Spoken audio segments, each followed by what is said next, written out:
Hey guys, Kevin here. You guys probably know me as Marxism the New AIDS on YouTube or as the Patriot Punk on YouTube's Liberty Network. Guys, what I want to say is really important.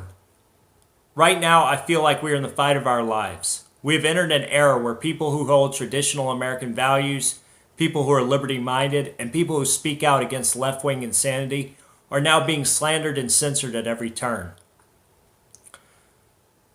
Anyone who dares speak up against the left-wing agenda that's pushing us off a cultural cliff is immediately censored, attacked, or threatened with violence in many cases. We can no longer continue down this road. Something has to give. The subversive nature of Marxism is something that we were not prepared to fight as, conservatives, as libertarians, as people who are just happy going to work, coming home to our families. These people live as activists, and we have to start living that way too. So when I say we need to live as activists, I don't just mean protesting. Look, protesting is great. The right has never been good at organizing things like that. The left, none of what they do is organic, right? None of these protests are organic. They spend billions of dollars on these events. They stage these things and choreograph them like they're a Broadway production. I mean, it's incredible. All you have to do is go look at who's funding these things and the people who are behind them, like the coming March for Our Lives in Washington. It is being organized by a woman who ran the Women's March and who also happens to be a producer on Real Time with Bill Maher. So if you go look into these things, none of them are organic, but they go out there and they make America believe that they are the majority when really they're just a very vocal, very small minority. We can show them who is the silent majority, and we can go out and become a vocal majority, but we have to have the will to do that. And that's something we've been lacking for a long time. Conservatives, libertarians, patriots, they'd rather stay at home with their families. They have jobs. We're not hanging out at Starbucks all day. Most of us work one job, maybe two, definitely do some overtime. Some of us own businesses, own land. It's a full-time gig. And then we have families to boot. We don't live with a bunch of cats. We have children who are important to us, and we want to be with them when we have free time.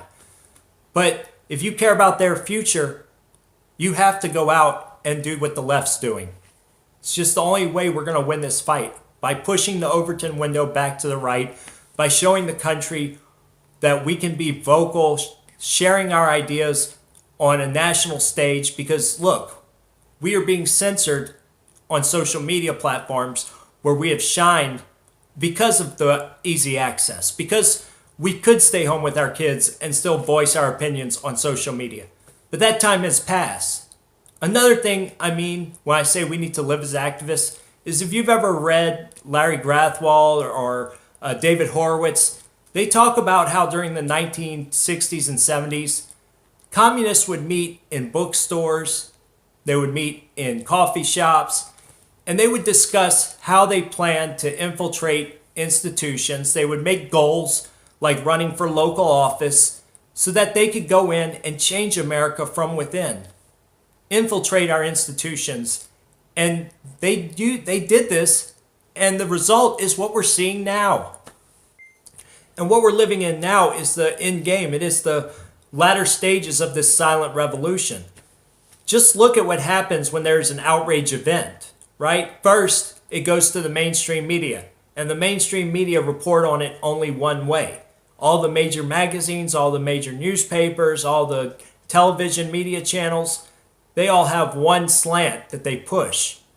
Then it goes to academia, where professors teach kids that this is the way they should have always thought, that everybody who taught them anything before was wrong. And they build activism around it. They organize student protests. Then it goes to the social media companies, where anyone who speaks out differently about whatever this outrage event was, they have to be silenced. And so they have companies like the SPLC and the ADL. These corporations are there telling these other companies what to do, how to censor these people, how people should respond to these events. So how do we fight back against this behemoth they've built? That is the big question, because right now they are shutting us down on every front. They have these advisory boards for YouTube and Google and Twitter that are telling them to change search results, to remove images from image searches, to shut us down when we speak out against things. Even if it was something that was normal thought 3 weeks ago, if it's trending in SJW land and they don't want you to oppose it, then they will tell you that you are no longer allowed to speak on their platform. It is just ridiculous. And what happens when you push people into a corner, when you ostracize them, when you slander them by calling them hateful or bigots and making them feel like they are not part of the mainstream society? Well, that's how you get violent revolution. And I don't want that to happen. If that happened, I think we would win very quickly.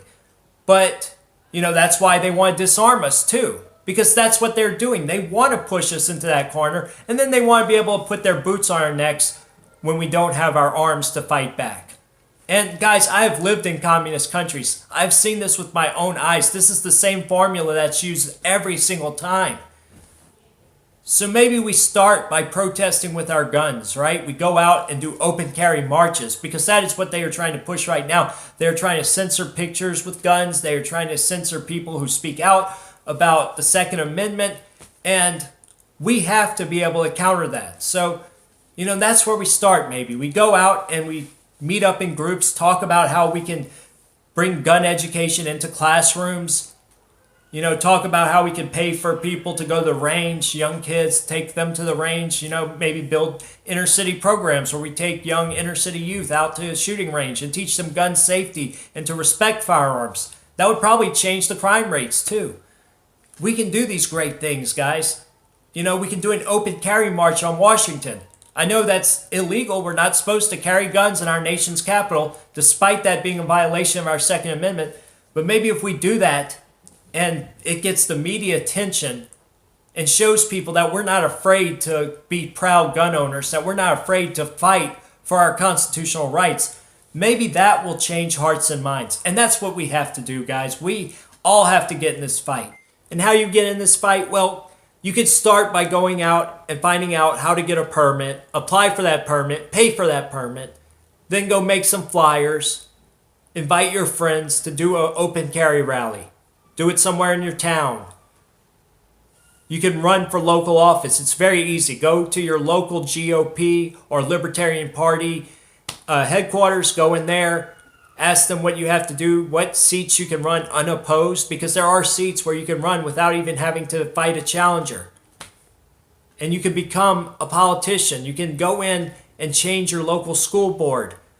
Try to change what's going on in the schools. Maybe counter some of these left-wing activists. And that's how we do it, guys. It's so simple. We should have been doing this for 10 years, 20 years now. But we just let the left do all this, and we went on with our lives. Well, we can't go on with our lives anymore. I'm out, guys. Our